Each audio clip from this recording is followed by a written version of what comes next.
الذين كذبوا بآياتنا سنستدرجهم من حيث لا يعلمون والذین اور وہ لوگ کذبوا بآیاتنا جنہوں نے جھٹلایا یا جھٹلاتے ہیں ہماری آیتوں کو سنستدرجهم آہستے آہستے ہم ان کو پکڑیں گے من حیث لا یعلمون جہاں سے ان کو علم بھی نہیں ہوگا معلوم بھی نہیں ہوگا۔ جو ہماری آیتوں کو جھٹلاتے ہیں ہم ان کو آہستہ آہستہ پکڑیں گے۔ یہ آہستہ آہستہ کیوں؟ استدراج کا معنی ہے اس کو مہلت دے کے اس کو کیا کرنا؟ پکڑنا، ٹھیک ہے جی۔ وَأُمْلِي لَهُمْ اور ان کو میں ڈھیل دیتا ہوں، وَأُمْلِي لَهُمْ اور میں ان کو ڈھیل دیتا ہوں، إِنَّ كَيْدِي مَتِينٌ بے شک میری تدبیر بڑی مضبوط ہے۔ اولم يتفکروا کیا وہ غور فکر نہیں کرتے کہ ما بصاحبہم من جنۃ نہیں ہے ان کے ساتھی کو کوئی جنون، نہیں ہے ان کے ساتھی کو کوئی جنون۔ صاحب سے مراد نبی علیہ السلام ہے، ٹھیک ہے نا، بالاتفاق۔ کیا یہ غور نہیں کرتے کہ نہیں ہے ان کا ساتھی من بصاحبہم من جنہ ان کے ساتھی کو کوئی جنون نہیں ہے۔ ان هو الا ذکر مبین نہیں ہے یہ قرآن مگر نصیحت ہے۔ ان هو الا نذیر مبین نہیں ہے یہ پیغمبر یہ ان کا ساتھی الا نذیر مبین مگر ڈرانے والا مبین کھول کر۔ اولم ينظروا فی ملکوت السماوات والارض کیا وہ غور نہیں کرتے، ینظرون نظر نہیں کرتے، فی ملکوت السماوات والارض آسمان و زمین کی سلطنت میں، اتنی بڑی بادشاہت میں یہ غور نہیں کرتے۔ اندھے تو نہیں ہے، دیکھتے ہیں۔ یہاں نظر سے مراد کیا ہے؟ نظر عبرت، نظر فکر، ٹھیک ہے جی۔ غور نہیں کرتے والارض اور زمین میں، وما خلق اللہ من شیء اور ان چیزوں میں جو اللہ نے پیدا کی ہیں، وَأَنْ عَسَىٰ أَنْ يَكُونَ قَدْ اقْتَرَبَ أَجَلُهُمْ اور یہ کہ ممکن ہے کہ ان کی اجل قریب ہو۔ وَأَنْ عَسَىٰ اس کا تعلق اس کے ساتھ ہے اولم ينظروا، ٹھیک ہے نا۔ کیا وہ یہ غور نہیں کرتے کہ شاید ہو سکتا ہے، یہ فکر نہیں کرتے کہ شاید ہو سکتا ہے ممکن ہے کہ ان کی اجل قریب ہو۔ أَنْ يَكُونَ قد اقترب اجلہم یہ کہ قریب آ چکی ہے ان کی مدت۔ فبأي حدیث بعدہ یؤمنون بس کس بات پر، کس حدیث پر یہ لوگ اس کتاب کے بعد ایمان لائیں گے؟ قرآن کو ٹھکرا کر تو اس کے بعد کس بات پر یہ ایمان لائیں گے؟ من یضلل اللہ فلا ہادی لہ جس کو اللہ گمراہ کر دے نہیں ہے اس کے لیے کوئی راہ دکھانے والا۔ وَيَذَرُهُمْ فِي طُغْيَانِهِمْ يَعْمَهُونَ وَيَذَرُهُمْ اور چھوڑتا ہے ان کو فی طغیانہم ان کی سرکشی میں، یعمہون سرگرداں رہیں، حیران رہیں۔ یسألونک عن الساعۃ آپ سے سوال کرتے ہیں قیامت کے بارے میں، یعنی ایان مرساہا، ایان مرساہا اے متا وقت وقوعہا اس کے واقع ہونے کا وقت کب ہے، کب آئے گی؟ قل کہہ دیجئے انما علمہا عند ربی بے شک اس کا علم میرے رب کے پاس ہے۔ اس کا علم کس کے پاس ہے؟ میرے رب کے پاس ہے۔ سورہ لقمان میں بھی فرمایا ان اللہ عندہ علم الساعہ وینزل الغیث بے شک اللہ ہی کے پاس ہے قیامت کا علم۔ لا یجلیہا لوقتہا الا ہو نہیں ظاہر کرے گا اس قیامت کو لوقتہا فی وقتہا اس کے وقت میں الا ہو مگر وہی، اس کو اپنے وقت میں وہی ظاہر کرے گا۔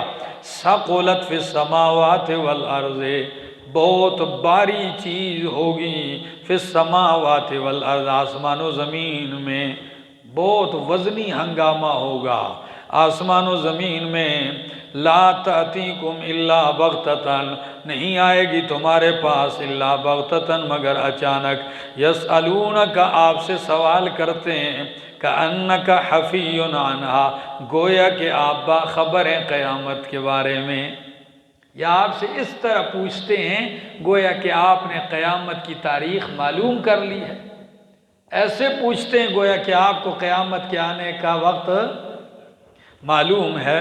فرمایا قل کہہ دیجیے انما علمھا عند اللہ، بے شک اس کا علم اللہ ہی کے پاس ہے۔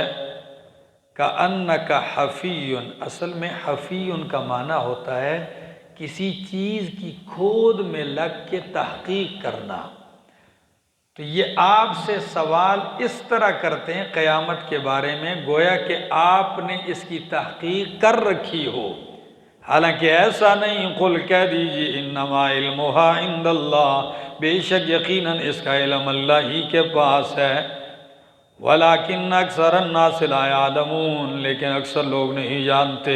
قل لا املک لنفسی نفعا ولا ضرا، قل کہہ دیجیے لا املک نہیں میں مالک، لنفسی اپنے نفس کے لیے، نفعا ولا ضرا نفع کا اور نہ نقصان کا، الا ما شاء اللہ مگر وہی ہوگا جو اللہ چاہے گا، مستثنیٰ منقطع ہے، ٹھیک ہے، ہوگا وہی جو اللہ چاہے گا۔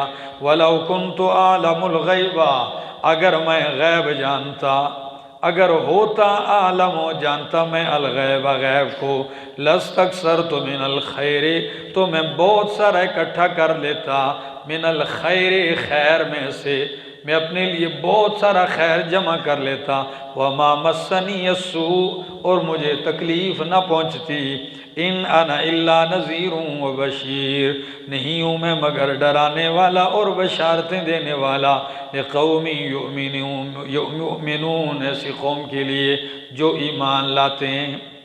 اگر میں غیب جانتا تو میں بہت سارا خیر کثیر جمع کر لیتا، مجھے تکلیف نہ پہنچتی، تو آپ کہیں گے خیر کثیر تو جمع کیا ہے پیغمبر نے، انا اعطیناک الکوثر ہم نے آپ کو کوثر دیا ہے، تو ہم کہتے ہیں ساتھ دوسری بات بھی ہے وما مسنی السوء، اگر میں عالم الغیب ہوتا تو مجھے تکلیف بھی نہ ملتی، حالانکہ آپ کو آخر دم تک ستایا گیا۔ ایسا ہے کہ نہیں؟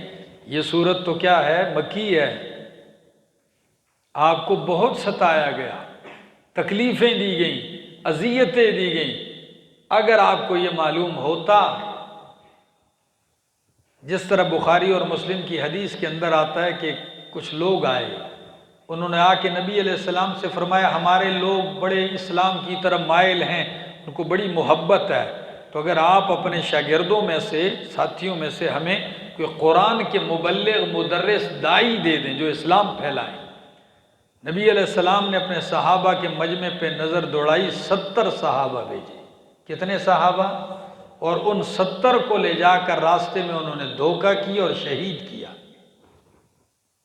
اب آپ بتائیں اگر اللہ کے پاک پیغمبر صلی اللہ علیہ وسلم کو یہ علم ہوتا کہ یہ جا کر وہاں کیا کریں گے، ان کو قتل کریں گے، شہید کریں گے، کہ تو بھیجتے کبھی بھی نہ بھیجتے۔ بات سمجھ میں آئی؟ تو بہت ساری چیزیں ایسی ہیں، ایسے واقعات آیات سے ہٹ کر بہت سارے ایسے واقعات بھی ہیں کہ جو اس بات پر واضح دلالت کرتے ہیں کہ عالم الغیب صرف اللہ ہے۔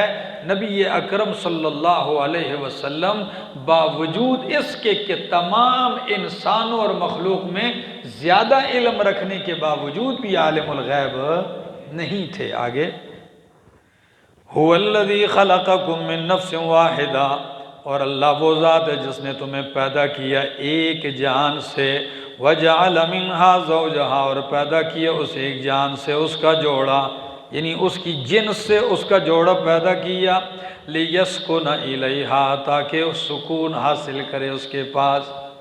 تو معلوم ہوتا ہے کہ میاں بیوی اور بیوی کا مقصد یہ ہے کہ اس سے کیا حاصل ہو؟ سکون حاصل ہو۔ تو جو ایک عذاب بن کے گھر میں آ جائے، سارا سکون ختم کر دے، اس کے ساتھ کیا کیا جائے گا؟ اصل میں وہ زندگی کے مقصد اور نکاح کے فلسفے کو وہ سمجھے ہی نہیں ہیں کہ ایک مرد کے لیے، ایک عورت کے لیے مرد اور ایک عورت کے لیے، مرد اور مرد کے لیے عورت کا جو انتخاب رشتہ ازدواج دیا، اس میں کئی حکمتیں ہیں۔ ایک حکمت یہ ہے پاک دامن ہو جائے، دوسری حکمت یہ ہے سلسلہ نسب چل پڑے، تیسری حکمت یہ ہے کہ یہ تسکین حاصل کریں۔ کیا ہیں؟ تسکین حاصل کریں۔ اور اگر چوتھی یہ کہو کہ آپ بندے کے لیے وارث پیدا ہو جائے، یا یہ بھی حکمت لکھو کہ کتاب و سنت کا حکم پورا ہو جائے، یہ ساری حکمتیں ہیں، لیکن مین جو مقصد تھا وہ یہ تھا کہ پاک دامنی، نسب پھیلے اور انسان کیا حاصل کرے؟ سکون، تسکین حاصل ہو۔ جب تسکین کا باعث نہ بنے تو کیا ہے؟ بلکہ مسند احمد کی حدیث نبی علیہ السلام نے فرمایا اس شخص کی بھی اللہ دعا قبول نہیں کرتا جو بدتمیز عورت کے ساتھ ساری زندگی گزارتا ہے، اس کو چھوڑتا نہیں ہے، بد اخلاقی رکھی ہوئی ہے اور زندگی گزارتا ہے عذاب میں، نہ اس کے مہمان کی قدر ہے، نہ اس کے رشتہ دار کی قدر ہے، نہ اس کے بھائی اور چچوں کی قدر ہے، بس ایک غضب اس کے گلے پڑ گئی ہے، ٹھیک ہے نا؟ خاوند آیا، اس نے کہا دودھ پتی بنا، اس نے کہا دودھ پتی نہیں، راکھ پتی، دودھ پتی نہیں، خاور پتی۔ پھر جب خاور پتی ہو جائے پھر کیا کرے گا؟ تو وہ زندگی کا مقصد انشاءاللہ جب ہم اس آیت پہ پہنچیں گے نا کہ وَجَعَلَ بَيْنَكُمْ مَوَدَّةً وَرَحْمَةً، تو اگر آپ نے مجھے یاد دلا دیا تو میں آپ کے سامنے امام الہند مولانا ابو الکلام آزاد رحمہ اللہ نے، ایک شاگرد تھا، اس نے خط لکھا ان کو کہ حضرت میری شادی یا فلاں تاریخ کو آپ آنا ہے میری شادی پہ۔ تو مولانا ابو الکلام آزاد رحمہ اللہ جا نہ سکے، لیکن خط کا ایک جواب لکھا اور خط بھیجا شاگرد کو۔ وہ خط کس کمال کا، کہا بیٹا میں آپ کی شادی میں تو شریک نہیں ہو سکا اپنے عذروں اور مصروفیات کی بنا پر، لیکن آپ کو چند ایک نصیحتیں کرتا ہوں، چلو آتا روٹی کھاتا اس سے بہتر میرا خط آیا، آپ کو چند نصیحتیں۔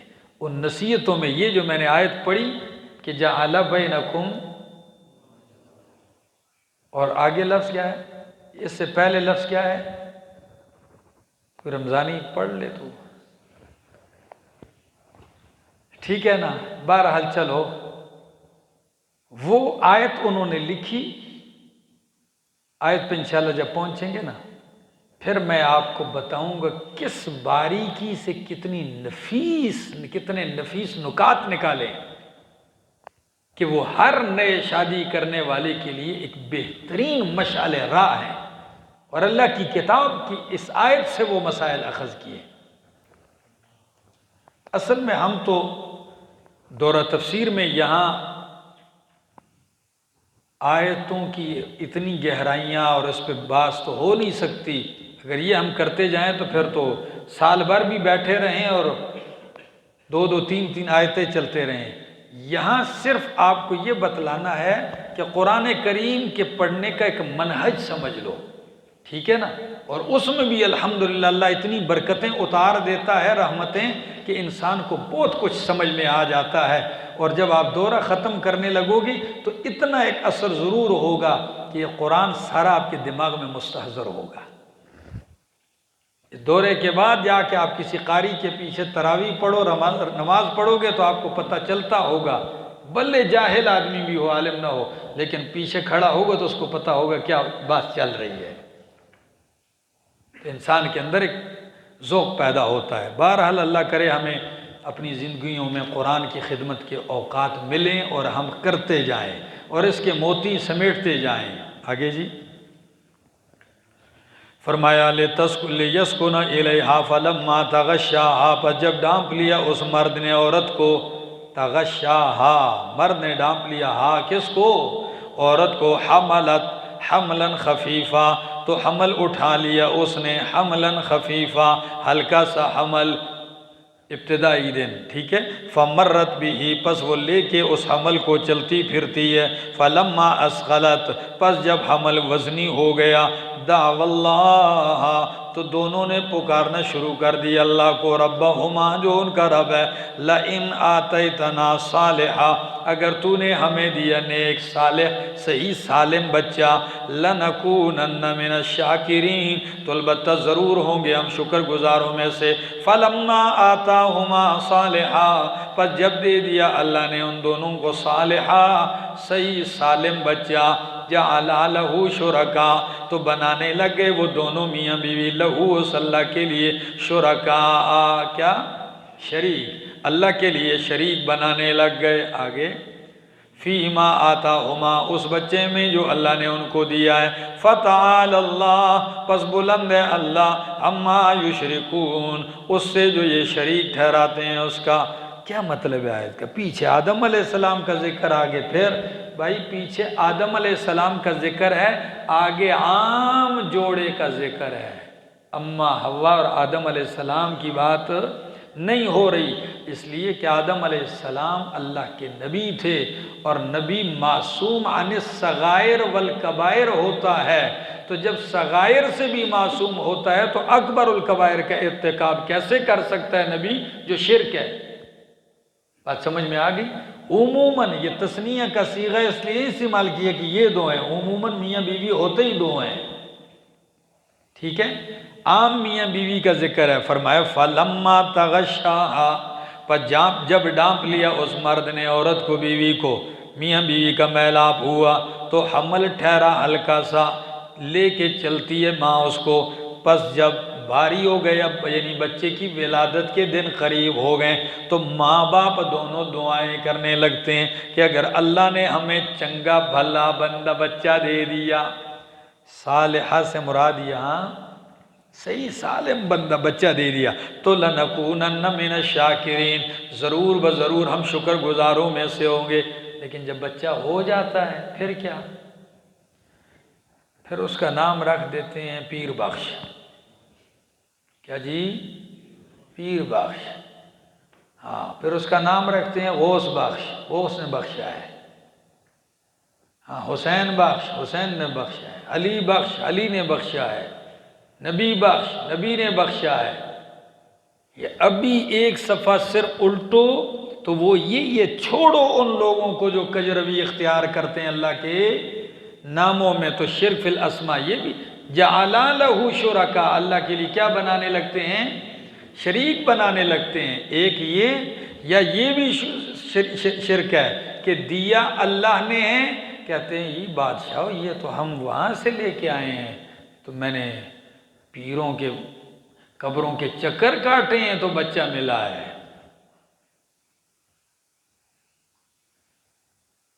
ہمارے یہاں ایک ہری پور کھلبٹ کے دوست ہیں، کہتے ہیں میری والدہ نے نظر مانی تھی، کہتے ہیں میری اولاد نہیں ہو رہی تھی تو ماں نے کہا کہ میرا پوتا ہو جائے، اس کے لیے اس نے نظر مانی کہ میں فلاں مزار پہ ننگے پاؤں چل کے جاؤں گی، جوتا بھی نہیں پہنوں گی، گاڑی پر تو جانا ہی چھوڑیے جی، ننگے پاؤں چل کے جاؤں گی۔ تو دیا اللہ نے اور ملا تو اللہ کو بھول گئے فلاں نے، اور اگر ہفتے کے بعد کوئی بچہ مر گیا پھر جا اللہ دی مرضی، دیکھا ہے نا، ہفتے کے بعد مر گیا تو کس کی مرضی، اور جب پیدا ہوا تو کیا شریک بنا رہے ہیں۔ مشرک کی مت ماری گئی ہے۔ فرمایا جعل لہ شرکاء، بناتے ہیں وہ دونوں اس کے لیے شرکاء فیما آتاہما، اس بچے میں جو اللہ نے ان کو دیا۔ فتعال اللہ، پس بلند ہے اللہ، ما یشرکون، ان سے جو یہ شریک ٹھہراتے ہیں اس کا۔ ایشرکون ما لا یخلق شیئا، کیا یہ شریک ٹھہراتے ہیں اللہ کے وہ لا یخلق شیئا، جو کچھ بھی پیدا نہیں کر سکتا۔ شیئا نکرہ ہے اور تحت النفی واقع ہے، کس کے؟ نفی کے سیاق میں، بالکل ایک ذرہ ککھ کچھ بھی پیدا نہیں کر سکتے، بلکہ وہم یخلقون، وہ کیا کیے گئے ہیں؟ پیدا کیے گئے ہیں تو یہ ایسوں کو اللہ کا شریک بناتے ہیں۔ اور سورہ نحل آیت 20 میں اس پہ مزید اضافہ کر دیا کہ لا یخلقون شیئا وهم یخلقون اموات غیر احیاء، نور علی نور ہو گیا کہ اوپر مرے ہوئے بھی ہیں، مردہ بھی ہیں، زندہ بھی نہیں ہیں، ان کو شعور بھی نہیں کب اٹھائے جائیں گے، یہ پھر بھی ان کو رب کا کیا بناتے ہیں؟ شریک بناتے ہیں۔ سورہ نحل آیت 20 فرمایا وَلَا يَسْتَطِيعُونَ لَهُمْ نَصْرًا، نہیں طاقت رکھتے ان کی مدد کی، وَلَا أَنفُسَهُمْ، اور نہ ہی اپنی آپ کی، نہ ان کی مدد کر سکتے ہیں اور نہ وہ اپنی مدد کر سکتے ہیں جن کو یہ شریک بناتے ہیں۔ وَإِن تَدْعُوهُمْ إِلَى الْهُدَىٰ، اگر تو ان کو بلائے ہدایت کی طرف تو لَا يَتَّبِعُوكَ، نہیں اتباع کرتے تیری، سواء علیہم، برابر ہے ان پر، أَدْعَوْتُمُوهُمْ، کہ تم ان کو دعوت دو، پکارو، أَمْ أَنْتُمْ صَامِتُونَ، یا تم کیا رہو، خاموش ہونے والے بن جاؤ۔ جیسے سورہ بقرہ میں فرمایا أَأَنذَرْتَهُمْ أَمْ لَمْ تنذرهم لا يؤمنون، ان الذین، بے شک وہ لوگ، تدعون من دون اللہ، جن کو تم پکارتے ہو اللہ کے سوا، عباد امثالکم، بندے ہیں تمہاری طرح۔ کیسے ہیں؟ کہتے ہیں جی بادشاہ بتوں کی آیتیں فٹ کرتے ہیں، کہتے ہیں کہ نہیں؟ تو بت بندے ہیں، کتنا صاف لفظ ہے۔ فرمایا وہ لوگ جن کو تم پکارتے ہو من دون اللہ، اللہ کے سوا، عباد، بندے ہیں، امثالکم، تمہاری طرح، فدعوہم، پس پکارو ان کو، فلیستجیبوا لکم، چاہیے کہ جواب دیں تمہیں، قبول کریں نہ تمہاری پکار، ان کنتم صادقین، اگر تم کیا ہو، سچے ہو۔ الہم ارجل یمشون بہا، کیا ہیں ان کے لیے پاؤں کہ چلیں اس کے ساتھ، ام لہم ایدی یبطشون بہا، کیا ہیں ان کے لیے ہاتھ کے پکڑیں ان کے ساتھ، ام لہم اعین یبصرون بہا، کیا ہیں ان کی آنکھیں کہ دیکھیں اس کے ساتھ۔ یعنی یہ سارا کچھ تو ہے لیکن ہاتھ ہیں پکڑ نہیں سکتے، پاؤں ہیں چل نہیں سکتے، آنکھیں ہیں دیکھ نہیں سکتے۔ فرمایا ام لہم آذان یسمعون بہا، کیا ان کے کان ہیں کہ دیکھیں سنیں اس کے ساتھ۔ قل کہہ دیجئے ادعوا شرکاءکم، بلاؤ اپنے شرکاء کو، ثم کیدونی، پھر میرے خلاف تدبیر کرو، فلا تنظرون، پس مجھے مہلت نہ دو۔ دلیری ہے، تم اپنے شریکوں کو بھی بلا لو، تم بھی آ جاؤ، میرے خلاف چال چلو، مجھے ایک لمحے کی بھی مہلت نہ دو، میں دیکھتا ہوں کیا کر سکتے ہو تم، میں اپنی بات سے پھر بھی پیچھے نہیں ہٹتا ہوں۔ ان ولی اللہ، میرا دوست اور مددگار کون ہے؟ اللہ ہے۔ الذی نزل الکتاب، وہ ذات جس نے نازل کیے کتاب، وہو یتولی الصالحین، اور وہی مدد کرتا ہے یا دوست رکھتا ہے صالحین کو۔ والذین تدعون من دونہ، اور وہ لوگ جن کو تم پکارتے ہو اللہ کے سوا، لا یستطیعون نصرکم، نہیں طاقت رکھتے وہ تمہاری مدد کی، ولا انفسہم، اور نہ اپنے آپ کی، ینصرون، وہ مدد کر سکتے ہیں۔ وَإِن تَدْعُوهُمْ إِلَى الْهُدَىٰ، اگر آپ ان کو بلائیں بھی راہ راست کی طرف، لا يَسْمَعُوا، تو نہیں سنتے، وَتَرَاهُمْ، اور آپ دیکھیں گے ان کو، يَنظُرُونَ إِلَيْكَ، کہ آپ کی طرف دیکھ رہے ہیں، وَهُمْ لا يُبْصِرُونَ، لیکن وَهُمْ دَرَا، لیکن وہ نہیں دیکھتے۔ یہ حالت تو دو چیزوں کی نظر آتی ہے۔ ایک آپ بت کو دیکھو تو آنکھیں تو اس کی کیا ہوتی ہیں؟ ایسے کھلی ہوتی ہیں، آپ کو یوں لگ رہا ہوگا جیسے تصویر کہ یہ مجھے دیکھ رہا ہے، لیکن وہ دیکھتا نہیں ہے۔ یا یہ حالت ہوتی ہے اس بندے کی جو آپ کی تقریر میں بیٹھا ہو، گور گور کے اتنے بڑے بڑے آنے تو آپ کی طرف اس نے نکالے ہوں، لیکن سوچتا کہیں اور ہو، تو آپ لگے رہے، اس کو کیا پتہ ہے؟ آپ یہ سمجھتے ہوں گے کہ یہ میری طرف دیکھ رہا ہے، کچھ سمجھ اس کو آ رہی ہوگی، اس کو سمجھ کچھ بھی نہیں آ رہی ہوگی۔ فرمایا تو دیکھے گا ان کو، ینظرون الیک، دیکھتے ہیں آپ کی طرف، وہم لا یبصرون، اور وہ نہیں دیکھ سکتے۔ خذ العفو، اللہ ایسے پہ غصہ آتا ہے کہ نہیں آتا؟ تو فرمایا خذ العفو، معافی کو لازم پکڑ. کیا؟ ہاں، درگزر لازم پکڑ. وَأْمُرْ بِالْعُرْفِ، اور حکم کرتا جا توحید کا. احکام القرآن کیا لکھا ہے؟ حکم دیتا جا توحید کا. وَأَعْرِضْ عَنِ الْجَاهِلِينَ، اور منہ پھیر لے اعراض کر جاہلوں سے. وَإِمَّا يَنزَغَنَّكَ مِنَ الشَّيْطَانِ نَزْغٌ، اگر پہنچے آپ کو شیطان سے نزغن کوئی وسوسہ. کیا آ جاتا ہے کوئی وسوسہ یا کوئی غصہ آ جاتا ہے بندے کو؟ تو فرمایا شیطان کا یہی تو وسوسہ ہوتا ہے، بندے کو کیا آ جاتا ہے؟ غصہ آ جاتا ہے، کیونکہ اوپر حکم دیا معافی کا. تو کبھی شیطان کی طرف سے وسوسہ آتا ہے، غصہ آ جاتا ہے. فرمایا جب آپ کو پہنچے کوئی وسوسہ شیطان کی طرف سے، فاستعذ باللہ، فاستعذ باللہ، تو کس کی پناہ میں آ جایا کر؟ اللہ کی پناہ میں آ جایا کر. پناہ پکڑ اللہ کے ساتھ. انہ سمیع علیم، بے شک وہ سننے والا علیم علم والا ہے. تو فوراً پڑھ لیا کرو اعوذ باللہ من الشیطان الرجیم. غصہ جاتا رہے گا. آگے ان الذین، بے شک وہ لوگ اتقوا جنہوں نے تقوی اختیار کیا، اذا مسہم طائف من الشیطان، جب پہنچتا ہے ان کو کوئی خیال شیطان کی طرف سے، وسوسہ شیطان کی طرف سے، تو تذکروا، فوراً اللہ کو یاد کرنے لگتے ہیں. فاذا ہم مبصرون، پس اچانک ان کی آنکھیں بینا ہو جاتی ہیں، دیکھنے لگ جاتے ہیں.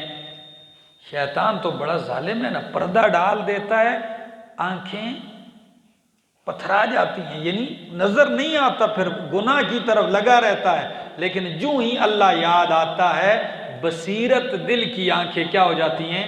کھل جاتی ہیں. بھائی کیا کر رہا ہے؟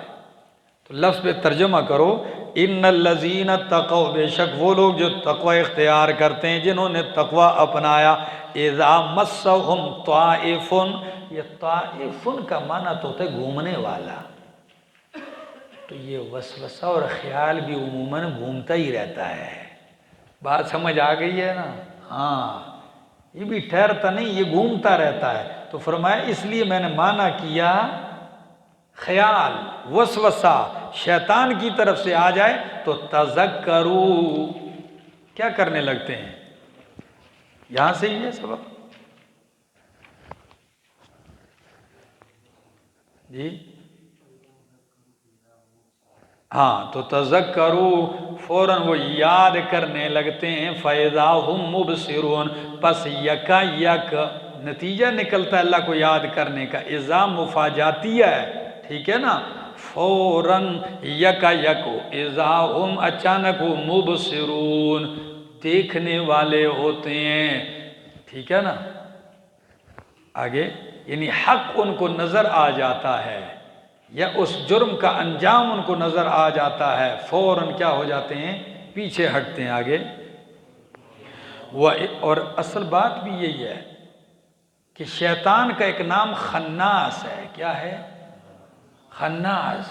آپ سورہ ناس کی تفسیر میں انشاءاللہ پڑھیں گے کہ خناس کا معنی ہوتا ہے کام کر کے ایک دم پیچھے ہٹنے والا.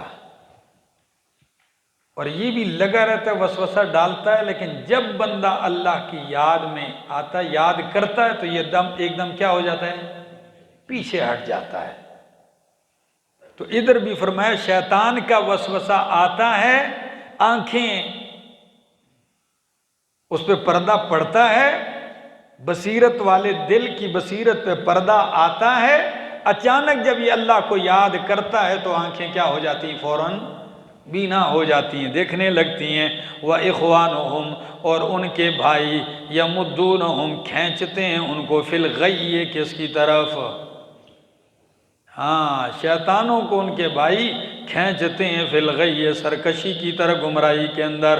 ثُمَّ لَا يُخْسِرُونَ، اور کھینچتے ہوئے کوئی کمی بھی نہیں کرتے، بھرپور کوشش ہوتی ہے. آگے وَإِذَا لَمْ تَأْتِهِمْ بِآیَةٍ، اور جب آپ نہیں آتے ان کے پاس، لے کر کوئی نشانی، قالو تو کہتے ہیں لولا اجتبیتہا، کیوں تو نے نہیں چن لی کوئی نشانی۔ اجتباء کا معنی کیا ہوتا ہے؟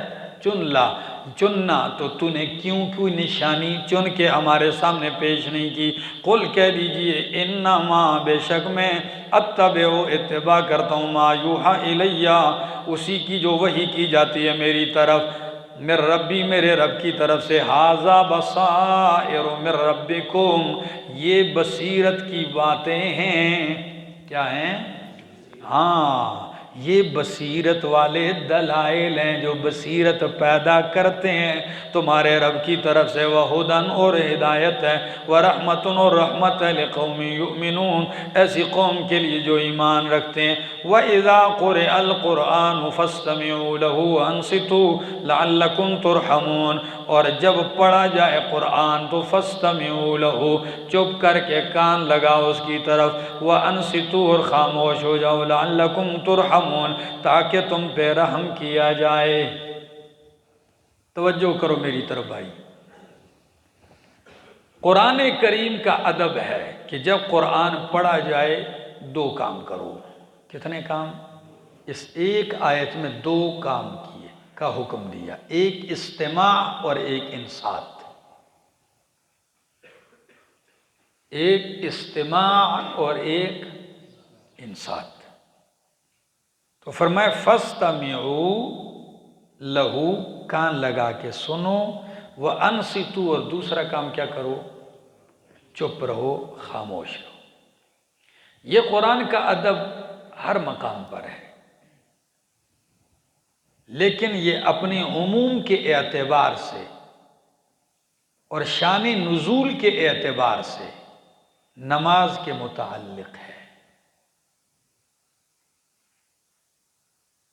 عموم کے اعتبار سے باقی احوال کو بھی شامل ہے، اور شان ورود کے اعتبار سے کس کے لیے ہے یہ؟ شیخ الاسلام ابن تیمیہ رحمہ اللہ مجموعۃ الفتاوی میں فرماتے ہیں، وَذَكَرَ أَحْمَدُ بْنُ حَنْبَلٍ الْإِجْمَاعَ عَلَىٰ أَنَّهَا نَزَلَتْ فِي الصَّلَاةِ، کہ امام احمد ابن حنبل رحمہ اللہ نے اجماع نقل کیا ہے کہ یہ آیت نماز کے متعلق نازل ہوئی کہ جب نماز میں امام قراءت کرے تو تمہیں چپ رہنے کا حکم ہے۔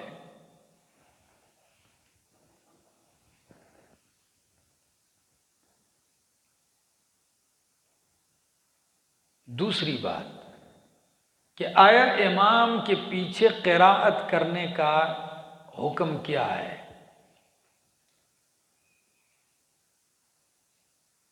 صحابہ کرام کی ایک بہت بڑی جماعت امام ابو حنیفہ رحمہ اللہ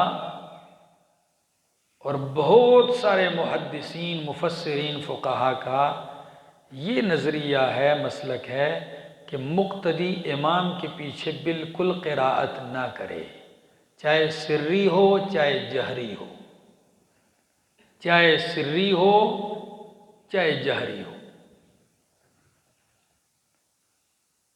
امام شافعی رحمہ اللہ فرماتے ہیں امام کے پیچھے مقتدی قرأت فاتحہ پڑھے، چاہے نماز سری ہو چاہے نماز جہری ہو۔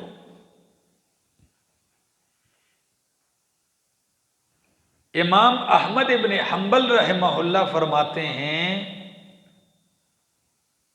کہ مقتدی امام کے پیچھے قراءت نہ کرے جہری نمازوں میں، تاکہ کان بھی لگائے سن سکے، اور سری میں قراءت کرے فاتحہ کی، مثلا زور ہے، عصر ہے، ان میں کیا کرے؟ قراءت کرے۔ یہ کون فرماتے ہیں؟ امام احمد ابن حنبل رحمہ اللہ۔ اور وہ فرماتے ہیں اس اعتبار سے آیت اور حدیث دونوں پر کیا ہو رہا ہے؟ عمل ہو رہا ہے۔ ایک بات آپ طلباء کرام سے عرض کرتا ہوں، اس قسم کے جو مسائل ہیں، فاتحہ خلف الامام، رفع الیدین، آمین بالجہر یا آمین بالسر، ہاتھ کا ناف کے نیچے یا سینے پر یا سینے سے نیچے، یہ سارے مسائل فروعی ہیں۔ کیا ہیں؟ یہ اصول دین نہیں ہے، اور فروعات میں اس قدر شدت اختیار کرنا کہ ممبروں پہ ایک دوسرے کی نمازوں کو باطل کہنا، فاسد کہنا، یا بندے کی کو بعض بندوں کو بیماری لگ جاتی ہے، وہ ہر مسجد کے امام کے پیچھے یہ اس کے بارے میں کیا کہتے ہیں، وہ سمجھنا نہیں چاہتا، وہ اس کو یہ ایک بیماری لگ چکی ہوتی ہے، ٹھیک ہے نا، پھر ادھر کی ادھر اٹھا کے جا رہا ہے، ادھر لے کے جا رہا ہے، خواہ مخواہ فتنہ پیدا کرنے کے لیے، ٹھیک ہے نا۔ اس بات میں اتفاق ہے کہ جو امام کے پیچھے قراءت نہیں بھی کرتا نماز ہوتی ہے، بلکہ ہم کہتے ہیں مقتدی کو امام کے پیچھے قراءت نہیں کرنی چاہیے۔ سب سے پہلی دلیل قرآن ہے، سری میں بھی نہیں کرے، جہری میں بھی نہیں کرے۔ دلیل آیت ذرا سنو، فرمایا اذا قرئ القرآن فاستمعوا له، جب قرآن پڑھا جائے فاستمعوا تو چپ کر کے کان لگاؤ، وانصتوا اور چپ رہو۔ دو حکم ہے، فاستمعوا کہا، فاسمعوا نہیں کہا۔ کیا کہا؟ اور استماع اور سماع میں فرق ہے۔ استماع کہتے ہیں سماع مع الانصات، چپ کر کے سننے کو۔ تو فاستمعوا کا جب معنی یہ ہے کہ چپ کر کے سنو، تو پھر انصتوا کہنے کی کیا ضرورت ہے کہ چپ رہو؟ ہارون صاحب، فاستمعوا کا معنی کیا ہے؟ چپ کر کے سنو۔ تو پھر اس کے بعد انصتوا کیوں کہا؟ کئی مفسرین کہتے ہیں یہ تاکید کے لیے۔ امام صاحب فرماتے ہیں التاسیس اولا من التاکید، التاسیس اولا من التاکید، کہ تاسیس تاکید سے اولا ہے کہ ہر جملے کا الگ الگ معنی کر دیا جائے، مفہوم اور مطلب بھی الگ ہو۔ الگ مطلب ہو تو یہ ہے جب قرآن پڑھا جائے اور تمہیں آواز آ رہی ہو امام کی تو چپ کر کے سنو، اور جب آواز نہ آ رہی ہو سری میں تو پھر صرف چپ کرو۔ جہری میں آواز آ رہی ہے تو دو حکم ہے، چپ بھی کرو اور سنو کہ آ رہی ہے آواز، اور سری میں آواز نہیں آتی تو ادھر سننے کا نہیں کہا کیونکہ آتی ہی نہیں آواز، تو کیا کرو؟ صرف چپ کر جاؤ۔ تو امام صاحب فرماتے ہیں آیت سری اور جہری دونوں نمازوں کے لیے کہ امام کے پیچھے قراءت نہ کرو۔ دوسری دلیل،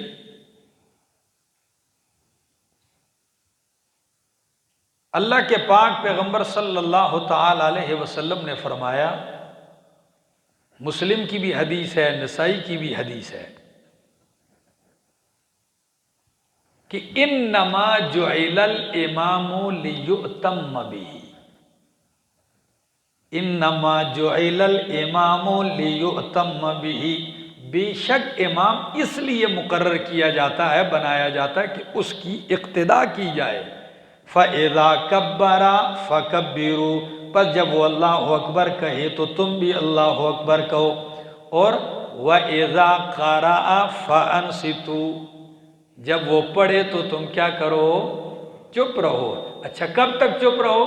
فرمایا اِذَا قَالَ غَيْرِ الْمَغْضُوبِ عَلَيْهِمْ وَلَا الضَّالِّينَ فَقُولُوا آمین، جب وہ غیر المغضوب علیہم ولا الضالین کہے تو تم کیا کہو؟ تو معلوم ہوا ادھر چپ کر کے سننے کا جو حکم ہے یہ فاتحہ ہی کے دوران ہے، کہ جب امام فاتحہ پڑھے تو تم چپ کر کے سنو۔ تم نے کب جواب دینا ہے؟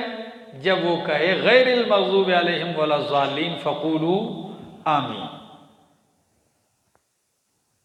تو ادھر دیکھو اللہ کے پیغمبر نے وظیفہ بتا دیا آپ کو کہ آپ کا وظیفہ ہے چپ کر کے سننا، امام کا وظیفہ ہے پڑھنا۔ امام کا وظیفہ ہے غیر المغضوب علیہم ولا الضالین، آپ کا وظیفہ کیا ہے کہ کیا کہو؟ آمین کہو۔ مقتدی نے اپنی بھی فاتحہ پڑھنی ہوتی اور فرض ہوتی تو پھر آمین کیسے کہتا؟ دو آمینیں ہوتی، کتنی؟ پھر حکم ہوتا کہ اپنی فاتحہ پڑھ کے بھی آمین کہو اور پھر امام کی فاتحہ سن کے بھی کیا کہو، حالانکہ ایسی کوئی حدیث آپ کو نہیں ملے گی۔ تیسری دلیل،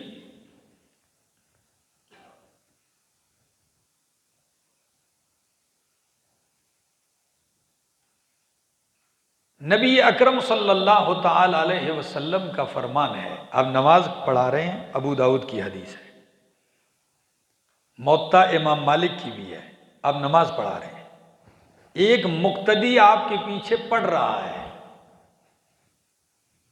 اس کی آواز بھی آپ کو سنائی دے رہی ہے، تو جیسے ہی سلام پھیرا تو سلام پھیرتے ہی فرمایا من قرأ آنفا منکم، یہ ابھی ابھی میرے پیچھے قرأت تم میں سے کون کر رہا تھا؟ فقال رجل نعم انا یا رسول اللہ، کھڑی سینکڑوں کی جماعت ہے لیکن ایک آدمی کہہ رہا ہے کہ میں قرأت کر رہا تھا۔ قرأت کرنے والے گویا کہ کتنے تھے؟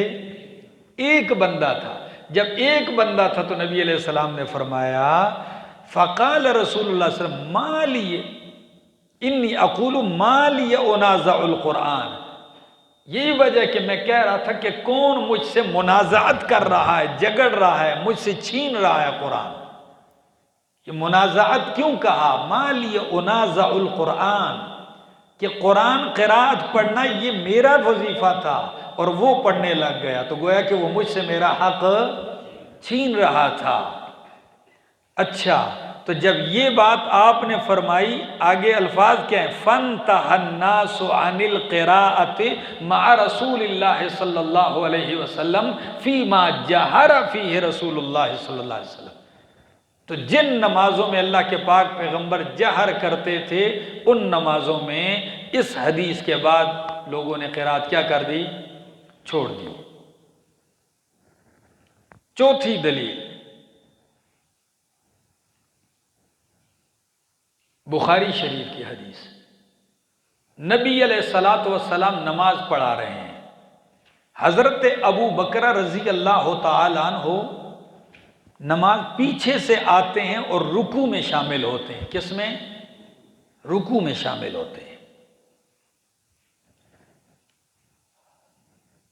عن ابی بکرۃ رضی اللہ تعالی عنہ انہ انتہا الی النبی صلی اللہ علیہ وسلم وہو راکع، رکوع کی حالت میں وہ پہنچے صف، فرکع، پس اس نے رکوع کیا، قبل ان یصل الی الصف، صف کو پہنچنے سے پہلے پیچھے ہی رکوع میں ایسے قدم چل کے آگے آ گیا۔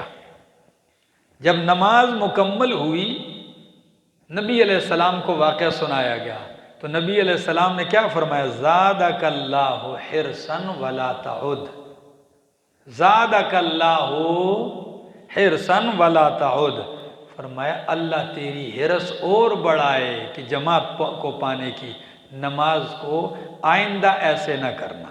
کیا فرمایا؟ یہ کس چیز سے منع کیا؟ یعنی صف کے پیچھے رکوع کر کے سر چل کے آگے نہ آیا کر، باقی نماز تیری کیا ہو گئی؟ ورنہ کہنا تو یہ چاہیے تھا کہ آپ نے فاتحہ پڑھی نہیں، رکوع میں شامل ہو گئے لہذا نماز نہیں ہوئی، اٹھ کے نماز پڑھو۔ پتہ نہیں جی؟ ہاں، اب آئیے ایک اور حدیث پڑھتے ہیں۔ نبی علیہ السلام نے فرمایا من کان لہو امام فقراءۃ الامام لہو قراءۃ، جس شخص کا امام ہے تو فقراءۃ الامام لہو قراءۃ، اس کے امام کی قرات اس کے مقتدی کی قرات ہے۔ تو گویا اب بخاری کی وہ حدیث جس میں آتا ہے لا صلاۃ لمن لم یقرأ بفاتحۃ الکتاب، لا صلاۃ الا بفاتحۃ الکتاب، کہ اس شخص کی کوئی نماز نہیں ہوتی جو فاتحہ کی قراءت نہیں کرتا، جو فاتحۃ الکتاب نہیں پڑھتا، تو ہم کہتے ہیں وہ حدیث بالکل ٹھیک ہے، صحیح ہے کہ اس کی نماز نہیں جو فاتحہ نہیں پڑھتا۔ مقتدی جو چپ بھی کر رہا ہے تو یہ حکمن گویا پڑھ رہا ہے، اس لیے کہ نبی علیہ السلام نے کہا اس کے امام کی قرات مقتدی کی قرات ہے۔ تو اگرچہ مقتدی حقیقتاً قاری نہیں لیکن حکمن کیا ہے؟ قاری ہے، تو گویا کہ وہ پڑھ رہا ہے۔ دوسری بات کہ لا صلاۃ الا بفاتحۃ الکتاب، یہ دلیل ہے ہمارے ان حضرات کی جو کہتے ہیں کہ فاتحہ کے بغیر نماز نہیں، تو وہ کہتے ہیں سری ہو، جہری ہو، اکیلے ہو، جدھر مرضی ہو، یہاں تک کہ نماز جنازہ بھی ہو تو وہ کہتے ہیں فاتحہ کیا کرو بھئی، فاتحہ کے بغیر ہوتی ہی نہیں، تو نماز جنازہ بھی نماز ہے، ادھر بھی فاتحہ پڑھو۔ ہماری طرف سے اس کے جواب دیے جاتے ہیں کہ پہلی بات کہ وہ حدیث میں امام مقتدی کا کوئی ذکر نہیں ہے۔ ہماری اور آپ کی بحث کس کی چل رہی ہے کہ مقتدی امام کے پیچھے فاتحہ پڑھے یا نہ پڑھے، اس میں نہ امام کا ذکر ہے اور نہ لا صلاۃ الا بفاتحۃ الکتاب، کوئی امام مقتدی کی بات ہے۔ اچھا، اگر وہ کہیں کہ نہیں ذکر نہیں ہے لیکن عام ہے، ہم کہتے ہیں عام نہیں، خود راوی حدیث فرماتے ہیں، اس حدیث کے راوی خود فرماتے ہیں، عبادہ بن صامت رضی اللہ تعالیٰ عنہ اور صحابی رسول جابر ابن عبداللہ رضی اللہ تعالیٰ عنہ، یہ دونوں فرماتے ہیں، یہ ترمذی میں آپ کو ملے گا، وہ دونوں فرماتے ہیں ھذا اذا کان وحدہ لا صلاۃ الا بفاتحۃ الکتاب، ھذا اذا کان، یہ تب ہے جب اکیلے بندہ نماز پڑھے، تو اکیلے پڑھنے والا فاتحہ نہیں پڑھے گا تو امام تو اس کی نماز، ہاں اکیلے پڑھنے والا فاتحہ لازمی پڑھے، امام نہ پڑھے تب بھی نماز نہیں ہوگی۔ بات صرف مقتدی کی ہے، کس کی ہے کہ آیا مقتدی پر بھی قراءت فاتحہ لازم ہے یا نہیں۔ تیسری بات کہ اس حدیث کے اندر، اسی مسلم کے اندر ایک لفظ ہے، وہ اس کو خود حل کر دیتی ہے حدیث کو کہ یہ حدیث کس کے لیے، وہ کیا ہے؟ لا صلاۃ لمن لم یقرأ بفاتحۃ الکتاب فصاعدا، یہ لفظ ہے، کیا ہے؟ فصاعدا۔ اب مانا ہوگا نہیں ہوتی نماز فاتحہ کے بغیر، اس کی نماز نہیں ہوتی جو فاتحہ نہ پڑھے فصاعدا، اور کچھ زائد نہ پڑھے، فاتحہ بھی پڑھے اور ساتھ فصاعدا کچھ زائد بھی پڑھے۔ تو اب بتاؤ، جو لوگ کہتے ہیں امام کے لیے اس کو پڑھنے کو لازم قرار دیتے ہیں، وہ فصاعدا پہ عمل کرتے ہیں؟ کچھ زائد پڑھتے ہیں؟ زائد نہیں پڑھتے، وہ صرف کیا پڑھتے ہیں؟ تو ہم کہتے ہیں حدیث پوری اس طرح ہے، فصاعدا یہ لفظ کا اضافہ بھی راوی ذکر کرتا ہے۔ تو اب اس اضافے کے ساتھ حدیث کا مطلب یہ ہے کہ یہ تنہا نماز پڑھنے والے کے لیے، کہ تنہا فاتحہ بھی پڑھے گا اور ساتھ کچھ اور بھی پڑھے گا۔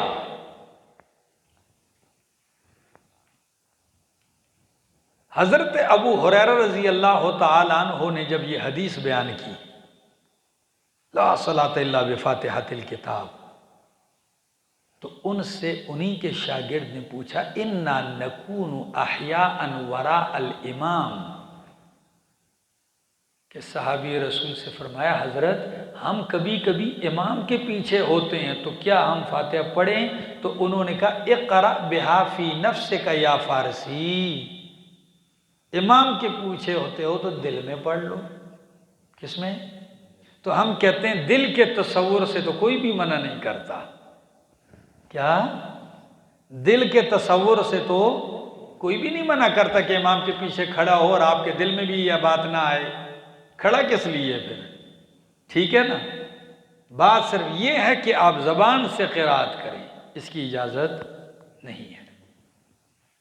لیکن اگر کوئی پڑھتا ہے تو ہم ان سے الجھتے، ان کے اپنے دلائل ہیں، ٹھیک ہے، ہم نہیں پڑھتے، ہم نے اپنے دلائل ذکر کی، اور ہر آدمی کو اپنی رائے دینے کا کیا ہے؟ حق ہے۔ صرف بات یہاں بگڑ جاتی ہے جب آپ کہیں کہ سارے اندیا نمازاں نہیں ہوندیاں، سب کی نمازیں نہیں ہوتی۔ کیوں؟ 60 سال سے بندہ نماز پڑھ رہا ہے اور اس نے فاتحہ نہیں پڑھی تھی امام کے پیچھے، اس کی ساری نمازیں کدھر چلی گئیں؟ کھڈے میں چلی گئیں؟ نہیں، کہتے ہیں اتنے دلائل موجود ہیں، قرآن کی آیات ہیں، صحابہ کے اقوال ہیں، تابعین کے اقوال ہیں، ائمہ مجتہدین کے فتاوی جات موجود ہیں۔ آگے جی، وَاذْكُرْ رَبَّكَ فِي نَفْسِكَ، ذکر کر اپنے رب کا اپنے دل میں، تضرعاً عاجزی کے ساتھ، وخیفتاً اور ڈر کے ساتھ، وَدُونَ الْجَهْرِ اور جہر کیے بغیر زبان سے، دون الجہر من القول، جہر کیے بغیر من القول زبان سے۔ بات سمجھ میں آ رہی؟ دون الجہر نہ کہ جہر کے ساتھ، بالغدو والآصال صبح اور شام، ولا تکن من الغافلین اور نہ ہو تو غفلت غافلین بے خبروں میں سے، نا خبروں میں سے، غافلین میں سے نہ ہو۔ ان الذین عند ربک، بے شک وہ لوگ جو تیرے رب کے یہاں ہیں، لا یستکبرون عن عبادتہ، وہ تکبر نہیں کرتے، بڑائی نہیں کرتے رب کی عبادت سے، وَيُسَبِّحُونَهُ اور اسی کی پاکی بیان کرتے ہیں، وَلَهُ يَسْجُدُونَ اور اسی کو سجدہ کرتے ہیں۔ سارے سجدہ بھی کر لو۔